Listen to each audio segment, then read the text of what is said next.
The 2025 NFL Draft in the books. The Bengals staying put with all 6 of their draft picks over the weekend, and they've loaded up all over the field, specifically on defense. We're joined now by local 12 Sports digital columnist Richard Skinner. And Skinny, let's break this all down, starting from the top. Day 1 on Thursday, Shemar Stewart the choice.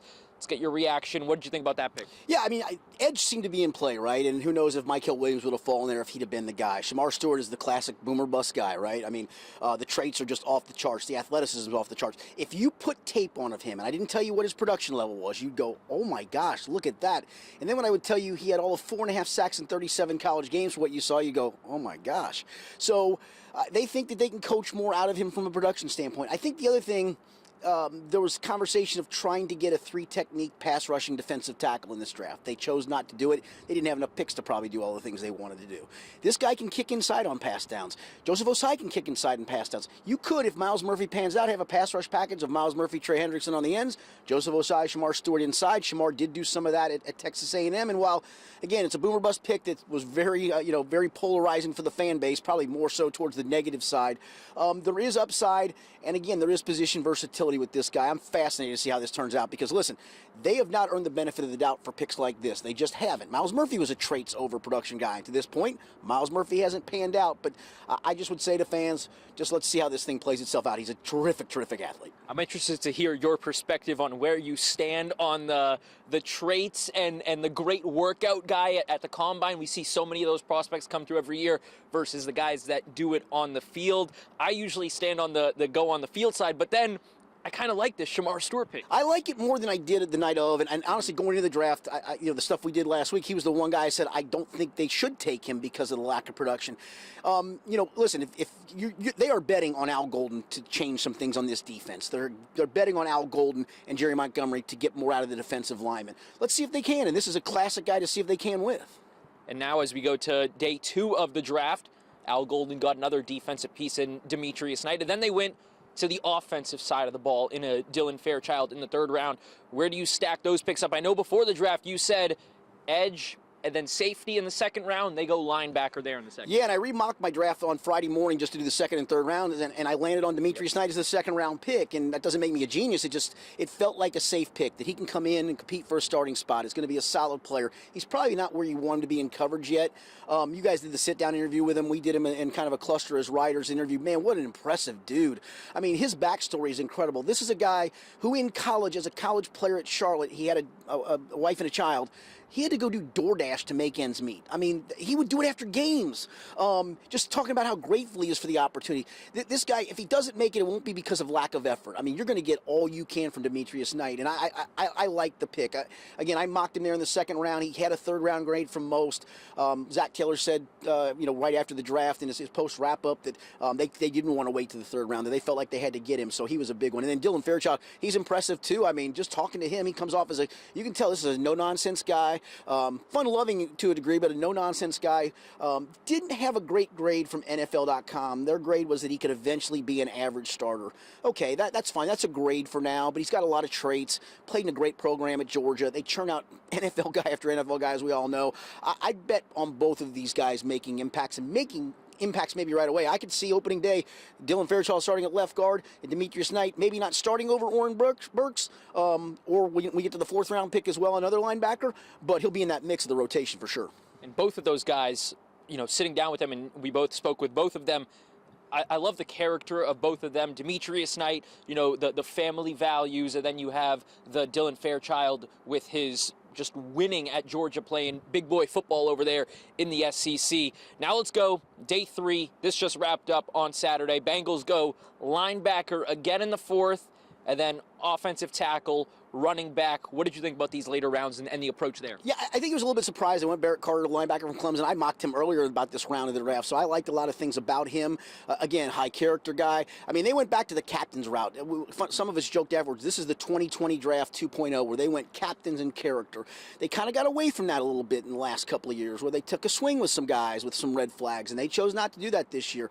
I think he's a guy that's going to be in the rotational mix. I think it's also clear that Al Golden came in, looked at the linebacker room, and said, we need a redo here. Akeem Davis-Gaither left, so that was part of the redo. That's kind of the Oren Burks signing. They've been wanting to move on for Jermaine Pratt this offseason. This will signify that.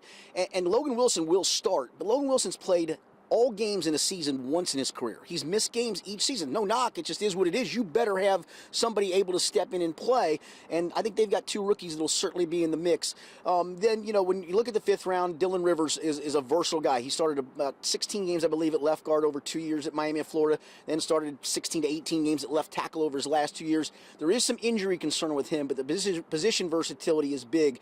They need a swing tackle. It might fall back to Cody Ford if Fairchild wins the guard spot, but it may be this guy is the swing tackle, and you've got to have that. It's an important position, especially when Orlando Brown's coming off of an injury year. Marius Mims has injury history to him. It'd be nice if they both started all 17 games. You just don't see it. And then Taj Brooks, the last pick in the 6th round, is a running back, extremely productive. UC fans will remember how productive he was against them, but he was productive against a lot of teams inside the Big 12.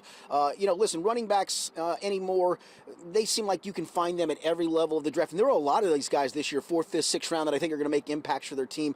I think Taj Brooks, you're not expecting to make an impact because you have Chase Brown, but I think he can be in the mix, and we still don't know where Zach Moss is from an injury standpoint. He's working his way back. Zach said today he's progressing. They did rework his contract, but you were going to need a 4 running back room anyway, so now you filled out your running back room, and I think they did a good job. And again, another high-character guy, and I think sometimes that's how it fell, but I also think that was really important to them in this draft. You brought up when you were just talking about Taj Brooks, and we were talking about it right before now. Chase Brown, a late-round pick. And then I also want to go back. You brought up Jermaine Pratt. Let's go back to day 2 because Demetrius Knight Jr., his pro player comparison is Jermaine Pratt. What does that maybe signify with, his situation requesting a trade earlier this summer? Yeah, I know, the season Jermaine Pratt had was not very good, but Jermaine Pratt was a productive player here for a chunk of time. He was one of the 2 starting linebackers on a Super Bowl team. He made some impact plays over his career. If Demetrius Knight has the career path that Jermaine Pratt has, I think we'll all take it. Yeah. You'd like it to be better, but you take that career path as well. All right, so draft in the books. Now let's get down to, before we get to the grades, Skinny, your favorite pick of the 6 the Bengals made this weekend? Yeah, that's a good one. I'm going to go Fairchild, and I talked about his comp and his grade from the NFL being an average starter. I think he's going to be much more than that. You get me an SEC lineman and a guy just talking to him and reading his background, he's going to come in here hungry to play, and I don't think there's going to be any nonsense with this cat. I think he'll push for a starting spot at some point. I'm going Barrett Carter with mine. I tweeted it out as soon as he was picked. If you're creating a linebacker in Madden, the video game, you make him look just like Barrett Carter. He's just the prototypical guy to have out there.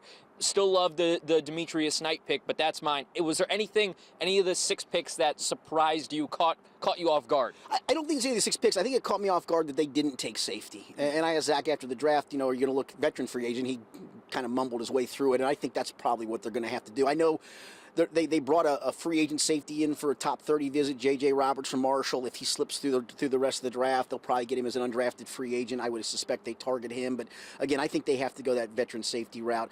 And I'll tell you, the pick I think was the most value was the Rivers pick. I mean, he's got a chance to push for some playing time, had a 4th-round grade, and you got him in the 5th round. It's a pretty good value pick, in my opinion.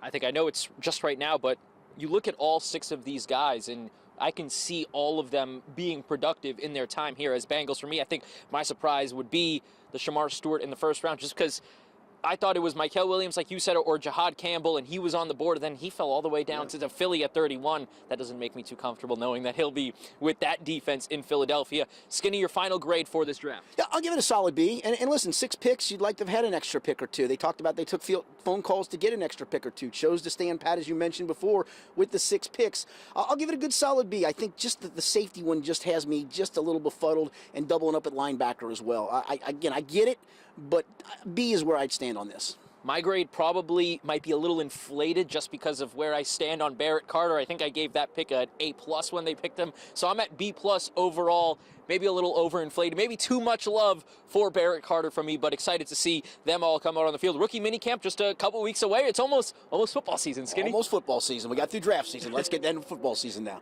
Absolutely. Love it. Thanks so much, Skinny. Yep.